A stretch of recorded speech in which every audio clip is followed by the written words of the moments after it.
नमस्कार बच्चों, कैसे हैं आप लोग।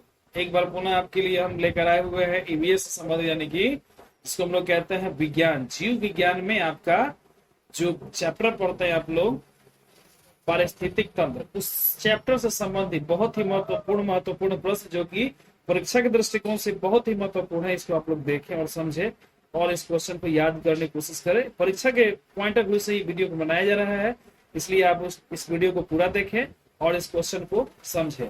तो चलिए बिना देर के स्टार्ट करते हैं पहले क्वेश्चन से। पहला क्वेश्चन आपके स्क्रीन पर यह रहा, पारिस्थितिक तंत्र में ऊर्जा के प्रवाह का स्रोत है।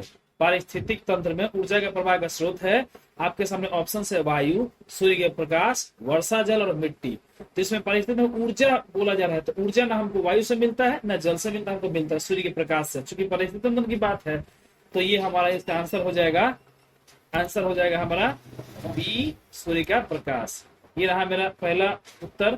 अब हम लोग आगे बात करेंगे, दूसरे क्वेश्चन की तरफ चलेंगे। तो दूसरा क्वेश्चन ये रहा आपके स्क्रीन पर, हरे पौधे कहलाते हैं। तो आप सभी ने पढ़ रखा है कि हरे पौधे क्या कहलाते हैं।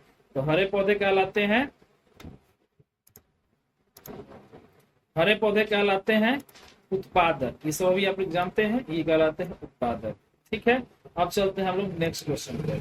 नेक्स्ट क्वेश्चन हम लोग के सामने ये रहा, पारिस्थितिक तंत्र में ऊर्जा का प्रवाह किस दिशा में होता है। ये आप लोग जानते हैं, पारिस्थितिक तंत्र में ऊर्जा का प्रवाह किस दिशा में होता है। तो पारिस्थितिक तंत्र में ऊर्जा का प्रवाह होता है एक दिशीय। ठीक है, इसका आंसर ये रहा। ठीक है, अब अगले क्वेश्चन पर चलेंगे। देखिए आपके सामने ऐसा क्वेश्चन मैं चुन के लाया हूँ जो बार बार परीक्षा में पूछा गया है। आप देख सकते, देखिए ये क्वेश्चन जो 4 नंबर है, ये आपके सामने देखिए कितना बार रिपीट हो चुका है।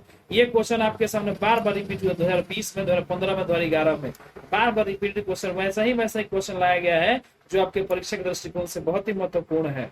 तो आपके सामने चौथा क्वेश्चन ये रहा, ओजोन परत पाया जाता है। ओजोन परत कहाँ पाया जाता है। ओजोन परत आपके सामने देखिए ऑप्शन है, वायुमंडल की निचली सतह, वायुमंडल की ऊपरी सतह, वायुमंडल के मध्य सतह, इनमें से कोई नहीं। क्या लगता है आपको किसका उत्तर क्या होना चाहिए। तो इसका उत्तर क्या होना चाहिए आपके हिसाब से, वायुमंडल के ऊपरी सतह में ये पाया जाता है। तो मैं इसका आंसर लगाऊंगा ऑप्शन नंबर बी। अगले क्वेश्चन पे चलेंगे हम लोग।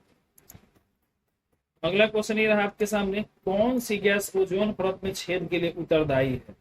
कौन सी गैस है जो ओजोन परत में छेद के लिए उत्तरदायी होती है। तो आपके सामने फिर देखिए ये आप ऑप्शन रहा, क्लोरोफ्लोरोकार्बन, जिसको हम लोग कहते हैं CFC। ठीक है दोस्तों, फिर हम लोग अगले क्वेश्चन पर चलेंगे। अगला क्वेश्चन आपके सामने ये रहा, जैव विविधता का विशिष्ट स्थल है। कहाँ पे होता है सबसे ज्यादा जैव विविधता, कहाँ पर ये चीज हमको देखने को मिलता है। तो आपके सामने ऑप्शंस रहे, फसल, नदी तट, समुद्र तट और वन। तो इसका आंसर हो जाएगा दोस्तों ऑप्शन नंबर डी, वन। ठीक है, अगले क्वेश्चन पे चलेंगे हम लोग। अगला क्वेश्चन ये रहा आपके सामने।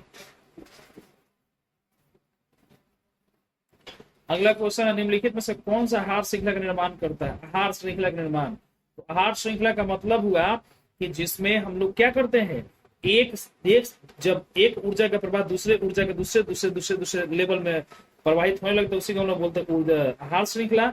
तो आपके सामने देखिए घास है, गेहूं है, आम है, इसमें कोई खाने वाला तो है ही नहीं। और देखिए घास है, बकरी है, मानव है, कुछ हद तक ये सही है। तीसरा देखते हैं, बकरी है, गाय तो हाथी है, तो हो नहीं सकता, बकरी को गाय खा ही नहीं सकता, तो गलत हो गया। घास है, मछली तो बकरी है, ये भी नहीं हो सकता है। तो इसका ऑप्शन नंबर किसके साथ जाएंगे, बी के साथ। ये रहा हमारा अगला। अगले क्वेश्चन पर चलेंगे, निम्न में से उस समूह को चुनिए। निम्न में से उस समूह जो अनिम्नीकरणीय पदार्थ है। तो मैं आप लोगों को एक चीज स्पष्ट करना चाहूंगा कि देखिए ये जो क्वेश्चन है, जैव अनिम्नीकरणीय, मतलब एक चीज तो है कि इसको कभी हम सड़ा गला नहीं सकते, उसी को अनिम्नीकरणीय कहते हैं। तो आपके सामने देखिए ऑप्शन है, घास, फूल तथा चमड़ा, घास, लकड़ी तथा प्लास्टिक। इसके अलावा जितने भी चीज है सबको सड़ाया गला जा सकता है, लेकिन लकड़ी तथा प्लास्टिक को नहीं किया जा सकता है। अच्छा, इसके अलावा और भी कुछ आपको इसमें दे रहा है, केक है, लकड़ी, घास है, फलों के छिलके, केक तो नींबू का रस है, घास, चमड़ा, ये सब हो सकता है, लेकिन ये नहीं हो सकता। ठीक है, अगले क्वेश्चन पर चलते हैं। अगला क्वेश्चन है, अपघटक का उदाहरण। अपघटक का मतलब क्या होता है दोस्तों, अपघटक का मतलब होता है जो दूसरे चीजों को सड़ाता गलाता है। तो इसमें क्या है, ऑप्शन नंबर 1 कॉर्बन। ठीक है, अगले क्वेश्चन पे चलते हैं। अमृता देवी बिश्नोई को पुरस्कार क्यों दिया जाता है। तो अमृता देवी क्या के लिए थी, तो इसमें जैव संरक्षण को उत्कृष्ट सेवा के लिए, उसके बाद में उत्पादन उत्कृष्ट सेवा के लिए, उपभोक्ता के लिए। इसका ऑप्शन नंबर ए हो जाएगा सही। अगले क्वेश्चन चलो, निम्नलिखित में से जैव अनिम्नीकरणीय पदार्थ है। जैव अनिम्नीकरणीय पदार्थ का मतलब क्या हुआ कि हम जिसको क्या नहीं कर सकते, सड़ा गला नहीं सकते। देखिए इसमें क्या है, डीडीटी है, कागज है, तो इसमें सिंपल सा हो जाएगा इसका आंसर क्या, डीडीटी। ठीक है, अब अगले क्वेश्चन पर चलते हैं। अगला क्वेश्चन हमारे सामने है, निम्नलिखित में से कौन सा एक जलीय आहार श्रृंखला है।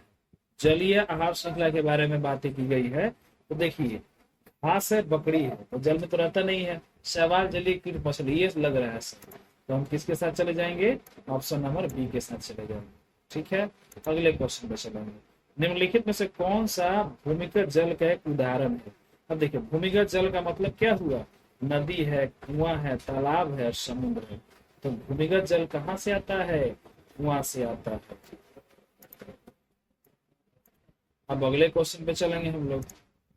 निम्नलिखित में जैविक प्रक्रम द्वारा घटित, जैविक प्रक्रम मतलब जैविक नियम के द्वारा हम जो को सड़ाते गलाते हैं वो कौन सा है, तो वो है हमारा सूखा घास और पत्ता। बाकी इसके अलावा जितना भी चीज है कोई नहीं सड़ गल सकता है। ये हम ऑप्शन नंबर ए के साथ जाएंगे।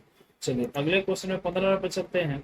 निम्नलिखित में से किसे आप उपभोक्ता की श्रेणी में रखेंगे। उपभोक्ता का मतलब जो उपभोग करता है, हरे पौधे उत्पादक कहलाते हैं, नील हरित शैवाल भी वही कहलाते हैं, फूल हरे पत्ते वही कहलाते हैं, बचा जंगली जानवर। तो जंगली जानवर के ऑप्शन नंबर। अब चलेंगे अगले क्वेश्चन पे हम लोग।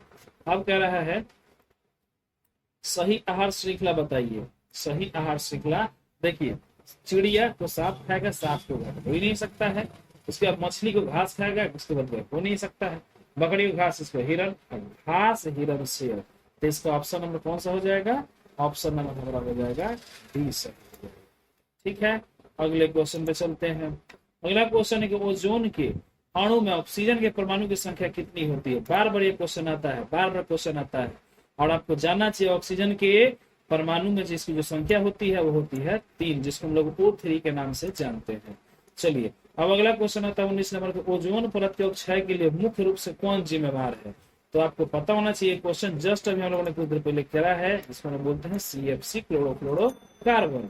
अगला है ओजोन परत की क्षति का मुख्य कारण हम लोगों ने करा, जो सेम यही है, क्षति का मुख्य कारण वही जिसको हम लोग क्या करते हैं, क्लोरोफ्लोरोकार्बन। देखिए ठीक है, अगले क्वेश्चन पे हम लोग नेक्स्ट क्वेश्चन पे चलते हैं। नेक्स्ट क्वेश्चन आता है हमारे सामने कुछ इस प्रकार से, प्राथमिक उपभोक्ता कहलाते हैं। प्राथमिक उपभोक्ता हमेशा क्या होगा, हमेशा होगा तो वो शाकाहारी होगा। ठीक है, क्योंकि प्राथमिक उपभोक्ता क्या खाएगा,